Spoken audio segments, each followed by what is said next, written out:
Após 5 anos de abertura de inquérito de investigação contra 4 policiais acusados de matarem a jovem Karina Brito Ferreira, aos 23 anos de idade, durante uma busca por bandidos que haviam assaltado um banco em Fortaleza dos Nogueiras, ainda está em aberto. Os 4 policiais, André Zacarias Passos Dias, Bruno Rafael Moraes, Joás Gomes Nunes e Raifran de Souza Almeida, que foram denunciados por homicídio doloso quando há intenção de matar qualificado, está em trâmite, sem que a família tenha uma resposta sobre o ocorrido da madrugada do dia 15 de dezembro de 2016. Minha filha foi assassinada de forma brutal, de forma ignorante, por pura falta de preparo. E ainda vem dizer que foi minha filha que fugiu, que cortou a blitz.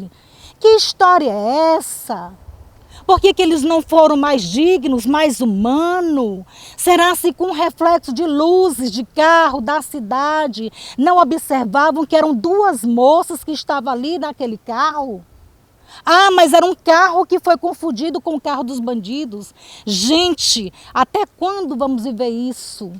Quantas vidas não já se perderam por confusão, por confundir-se, né?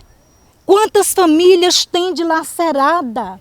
Não só aqui na nossa cidade, em Balsas, mas eu digo assim, em nosso Maranhão. Eu já nem vou dizer assim a nível de Brasil. Eu já digo assim a nível de Maranhão. Meu Deus, e cadê? Cadê os senhores governantes? Cadê as autoridades? Quantas vezes eu recebi uma visita de alguém na minha casa? Assim que aconteceu, então quer dizer que só ali é que chamou a atenção? Agora esqueceram? Nós, eu e minha filha, tios, primos, avós que não estão mais aqui, viveram essa dor. Já partiram, já não estão mais aqui. Aí você imagina uma mãe de 2 filhas, que fui casada, tive um marido e este marido morreu há 16 anos atrás. Há 5 anos atrás, a minha filha caçula, uma pérola, que filhos são pérola para os pais. Não é? Terminei de criar com todo mimo, com todo carinho, trabalhando de manhã, tarde à noite, professora, que todo mundo sabe como é que é o massacre de ser professor, a humilhação que a gente, né? Apesar que eu trabalho com amor, por amor, mas infelizmente não foi fácil. E agora é que não está sendo fácil mesmo, porque a gente vê assim o descaso tão grande, tão imenso por parte das autoridades. Karina Brito foi morta durante uma operação da Polícia Militar. Na ocasião, Karina e sua irmã Camila foram confundidas pela PM ao retornar de um velório.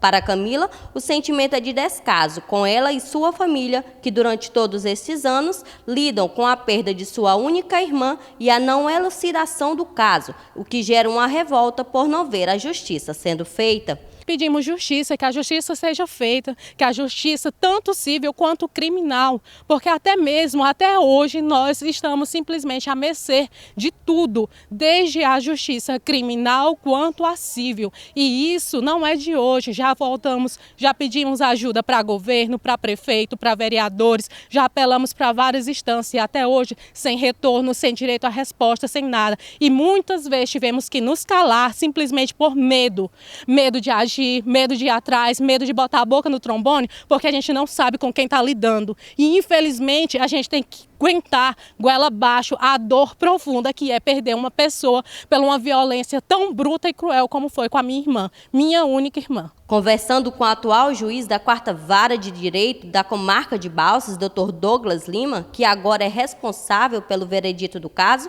nos informou como está o andamento do processo judicial.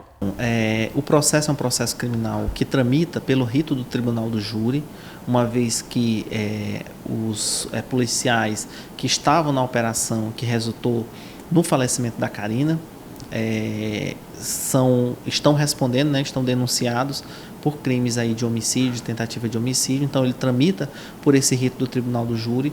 Ao longo desses anos, de fato, por ser um processo complexo, pelo fato de os réus não residirem aqui na comarca de Balsas e terem sido cumpridos alguns atos por carta precatória, ou seja, em outras comarcas, oitivas de testemunhas de defesa também, acabou se estendendo um pouco mais do que o normal da tramitação de um processo, o que resultou então num determinado atraso aqui no âmbito da Justiça do Fórum de Balsas. Esse ano de 2021, ao assumir aqui a comarca, eu determinei a digitalização de todos os processos e agora esse processo tramita no meio eletrônico, o que vai dar uma maior rapidez. O que acontece?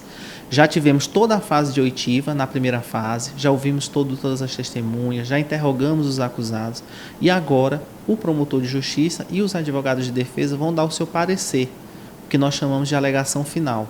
A partir desses pareceres, dessas alegações, eu vou decidir se os réus devem de imediato serem absolvidos ou, havendo indícios de crime e materialidade do crime, submetê-los a julgamento pelo Tribunal do Júri, conforme determina a Constituição Federal.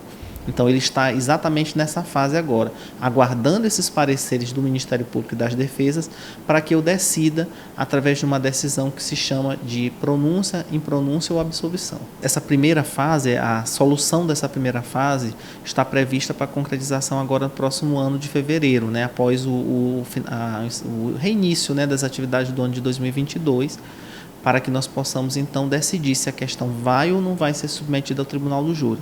Em sendo submetida ao Tribunal do Júri, a previsão é que ele aconteça ainda no ano de 2022, pondo fim então a esse processo e trazendo, né, de fato, um alento não somente para as vítimas, mas também para aqueles que se veem como acusados no processo.